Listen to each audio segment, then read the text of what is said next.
Good morning, everybody. Welcome to our morning note. Happy Tuesday. It is June 9th, 2020. Welcome aboard to our morning note. My name is Carlos Garcia. I'm the CEO of GAR Capital. Thanks again for joining us. If you joined our morning note yesterday and you took some of our recommendations and trades, you did very well. So, congratulations. And if you're new to the morning note, welcome aboard. Pretty straightforward. Answer some of your questions. I talk the market and we go from there. We do this every morning around 9 a.m. Eastern Standard Time. So let's go ahead and go over the futures and what's going on. Dow futures are down 306, slight pullback obviously from yesterday's highs. Nasdaq down by 2.24%, which is actually leading the way against the S&P and the Dow. S&P is down about 1%, hovering around the 3,200 handle on evening futures. Russell 2000 index, which is the futures, Russell 2000 small caps are down about 1.71%. They're lagging behind after being basically outperforming. VIX is red today too, pretty strange enough, at 25.71. Crude oil is down about almost 1%. Bitcoin futures are up about 0.36%. Gold futures up about 1%. Silver futures pretty flat. And 10-year Treasury bonds prices are rising 0.33%. Dollar yen, pretty much a good tell on the dollar strength. Um, and for Forex guys, 107.94. And the dollar is actually up slightly at 96.70. So the dollar yen is actually showing you like a risk off movement from yesterday's risk on environment. And uh, gas gasoline futures are basically flat right now. Let's go ahead and go over what's moving pre-market together. Oh, I do have it here. Give me a second.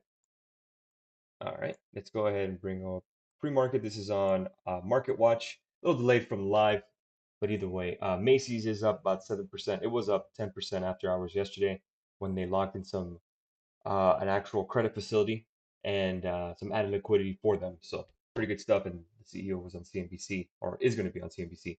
Tiffany reported some numbers up about 2%. Let's see what else. Airlines and leisure is down, basically a little bit of a breather, pullback here. American Airlines down about 7%. Carnival Cruise Lines down 4.5%.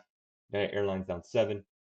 Norwegian down 4%. Boeing slightly down about 3% in comparison. Delta down about 5%. Occidental Petroleum down about 8%. And Ford down about 4%. Wells Fargo down about 2%. MFA Financial shows they're about down by 1%. Chesapeake Energy, after the big boost yesterday, is down about 43%, very volatile. MGM Resorts down about 3%, and JetBlue down about 6%, and Banks 2.91%. So what I'm seeing here is kind of a rotation. I'm seeing a rotation out of the leisure just for today, the banks and tanks, which is the industrials again, and the financials kind of rotating out of those and probably into tech. You can see tech is leading the way here in comparison. So again, Amazon is up pre-market due to price target raise. So I can go and bring that up for you. Let's go ahead and bring up Amazon,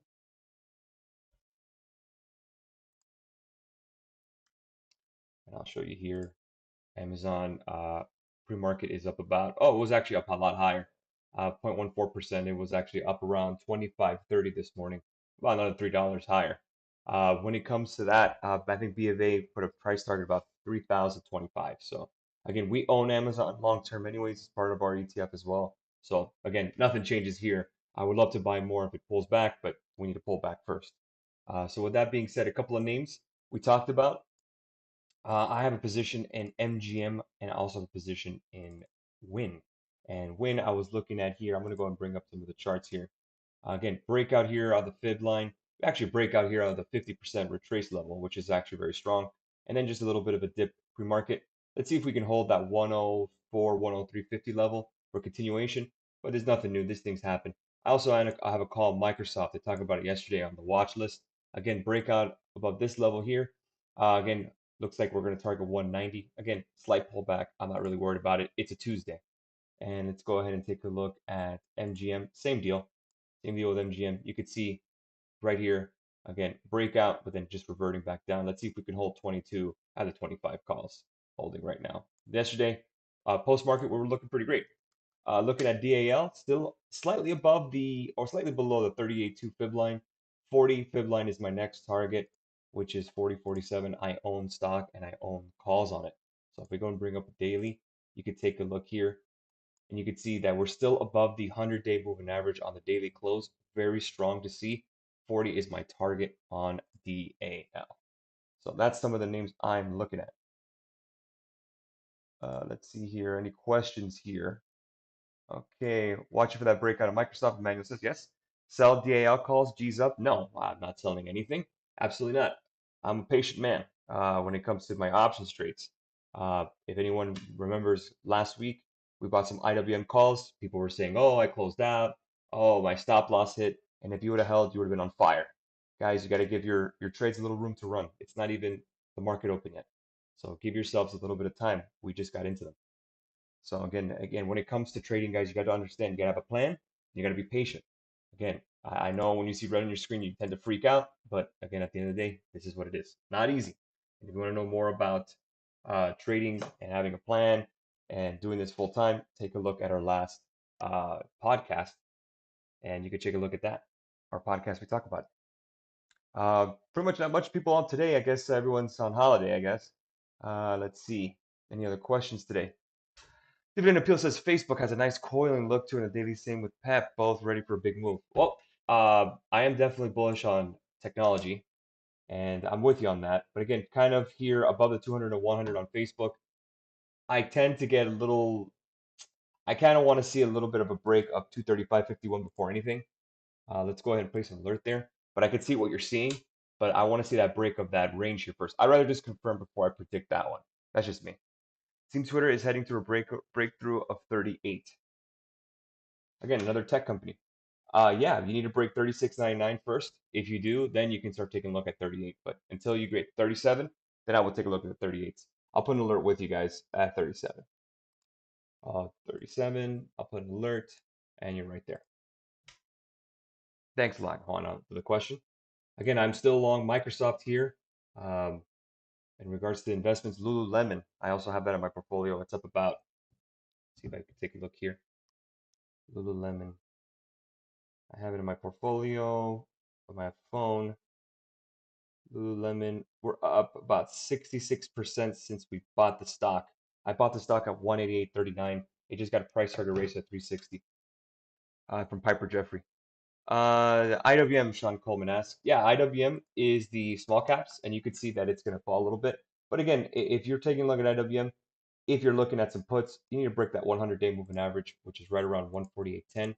If you're looking for calls, you need to break 154.54, which is that fib line anyways. Thoughts on MCD calls? I'm ready the 205 calls expiry this week. Let's take a look at McDonald's. I own shares in that bad boy. Yeah, it looks pretty good. Again, above the 100. Looks like a nice breakout again, just kind of a fallback from overnight gap low. 200, you have the 205s. You need to get retake 203. I still like it, and I think you'll be fine. Again, it's just down $2 pre-market, about 1%. So I still like MCD. What do you think about Hertz? Hertz, I kind of want to stay away from companies that are filing for bankruptcy. I know it's one of those deals where everyone made some money on it, but I just be careful. If you really want to take a look at it, you could probably short all the way down to the 100-day moving average, which would be 204. So if you can get like kind of the 250s for puts, I'd play that before I play calls on Hertz, in my opinion. Beyond for long-term holding. I don't own Beyond, but I played calls yesterday. I'd rather not own it personally. I just think in regards to like, I'm just not a fan of vegan meat or fake meat. I'd rather just trade it, not own it. When it comes to companies, guys, you have to understand, I'm kind of an investor where I want to buy the company and I want to own it. It's not like a quick flip. So options are quick flipping. But every day you wake up, you have to ask yourself, do I still like this company? Give me a reason not to sell this company. I got that from the book Jim Cramer, Confessions of a Street Addict. And he would look at his portfolio every morning and he would say, do I still love this company or do I hate it? Do I need to sell? That's how I would take a look at it. Any freebies for the loyal? Well, we had like 4 freebies yesterday, but take a look at Hertz. I would say Hertz is something that to be interested in. Maybe some puts here on Hertz down to the 250 level. But again, I would want to take a look first. Let's see if you could break that $4 handle. If you break that $4 handle, it could be very interesting. But puts on Hertz is something I am very interested in today. NKLA is one of the names that everyone's talking about yesterday with Sword.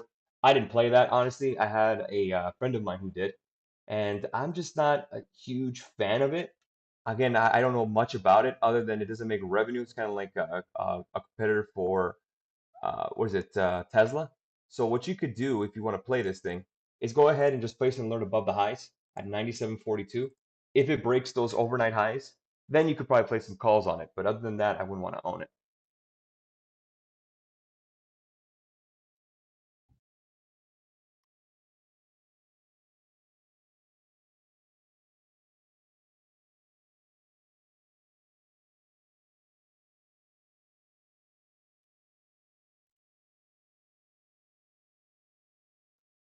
All right, any other questions today so I can get with my team and get started for the day? Macy's store and pre-market. Yep, Macy's store and pre-market beat that lending facility, and they were up 10% post-market yesterday, but now they're up about 7. Yep, about 8. Oh, now it's about 8%. Yep. Do I like the name for Macy's? Yeah, if you break 11.15, maybe, but I wouldn't want to play this range-bound move. It could be that the news is already priced in. I just get worried with that name. I've never traded Macy's before, and I don't plan to start. But again, the only one name I'm really looking at is Hertz. I'm interested in Hertz. See that it could probably play some puts on that bad boy. Break for a quick scout.